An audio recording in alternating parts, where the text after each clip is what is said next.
ಇವತ್ತು ನಮ್ಮ ಗಾರ್ಡನ್ನಲ್ಲಿ ಇರುವ ಗಿಡಗಳಿಗೆ ನಾವು ಇವತ್ತು ಯಾವ ಲಿಕ್ವಿಡ್ ಕೊಡ್ತಾ ಇದ್ದೀವಿ ಗೊತ್ತಾ ನಿಮಗೆ?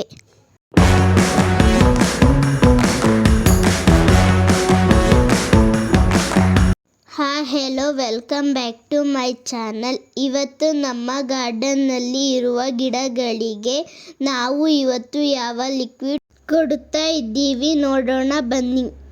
ನಮ್ಮ ಅಡುಗೆ ಮನೆಯಲ್ಲಿ ವೇಸ್ಟ್ ಅಂತ ಎಸೆಯುವ ಅಕ್ಕಿ ತೊಳೆದ ನೀರು, ಬೇಳೆ ತರಕಾರಿ ತೊಳೆದ ನೀರು ಎಲ್ಲವನ್ನು ಸ್ಟೋರ್ ಮಾಡಿ ಅದಕ್ಕೆ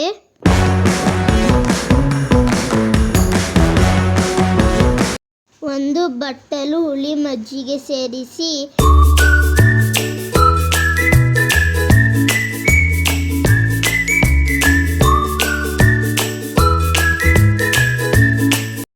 ಅದಕ್ಕೆ 2 ರೂಪಾಯಿ ನೆಸ್ಕೆಫೆ ಸನ್ರೈಸ್ ಕಾಫಿ ಪುಡಿಯನ್ನು ಸೇರಿಸುತ್ತಿದ್ದೇನೆ.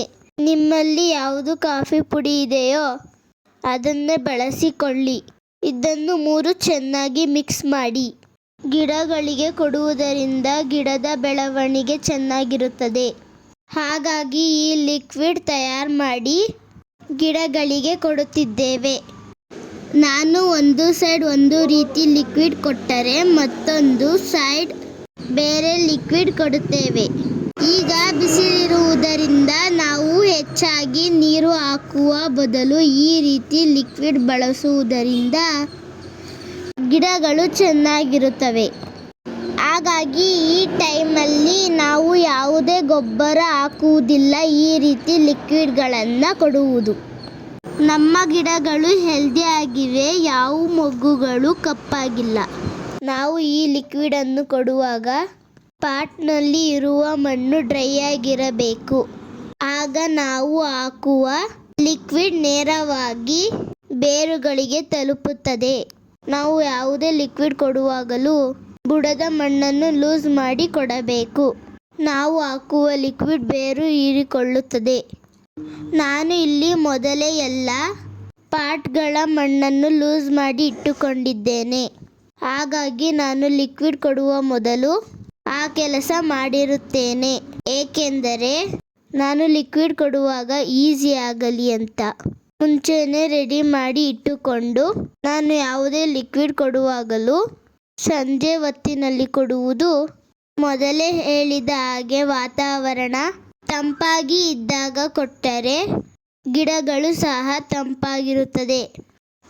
ನಾವು ನಮ್ಮ ಗಾರ್ಡನ್ನಲ್ಲಿ ಯಾವುದೇ ಗಿಡಗಳಿಗೆ ಲಿಕ್ವಿಡ್ ಕೊಡುವುದು ಈ ಬಿಸಿಲಿನ ಟೈಮಲ್ಲಿ ತುಂಬ ಒಳ್ಳೆಯದು. ಗಿಡಗಳು ಸಹ ಚೆನ್ನಾಗಿರುತ್ತವೆ.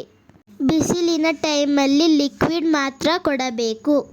ನಾವು ನಮ್ಮ ಗಾರ್ಡನ್ನಲ್ಲಿ ಇರುವ ಗಿಡಗಳಿಗೆಲ್ಲ ನಾವು ಇದೇ ರೀತಿ 15 ದಿನಕ್ಕೊಮ್ಮೆ ಲಿಕ್ವಿಡನ್ನು ಮಾಡಿ ಕೊಡುತ್ತಿದ್ದೇವೆ.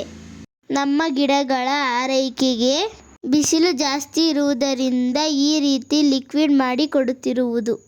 ಇದು ಇವತ್ತಿನ ವಿಡಿಯೋ ಆಗಿದೆ. ಇದರಿಂದ ನಿಮಗೆ ಸ್ವಲ್ಪನಾದರೂ ಉಪಯುಕ್ತವಾದಲ್ಲಿ ಲೈಕ್ ಮಾಡಿ, ಶೇರ್ ಮಾಡಿ, ಕಮೆಂಟ್ ಮಾಡಿ. Thank you for watching. Bye. ಮುಂದಿನ ವಿಡಿಯೋದಲ್ಲಿ ಸಿಗ್ತೀನಿ.